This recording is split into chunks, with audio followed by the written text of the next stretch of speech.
Hello everybody and welcome back to Yalan app. In this video, I'm going to show you a step-by-step guide on exactly how to fix WhatsApp status music option not showing on your iPhone. So if you're currently having that exact same problem and you want to be able to fix this, well then this video is going to be perfect for you. So actually what I did myself is that I firstly closed my WhatsApp app and instead I went into the settings app on my phone.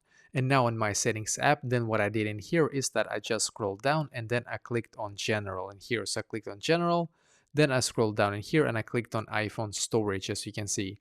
And now we're just going to simply wait for this page to completely load.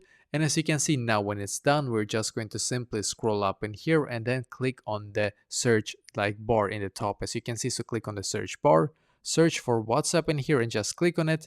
Then click on upload app and once again click on upload app in here.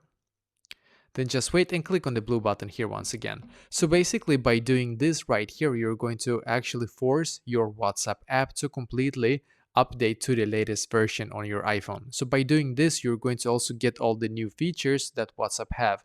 And one of those are status music option, obviously. So we're going to wait for it to completely load in here, then go back into your WhatsApp app and hopefully now that feature appears for you.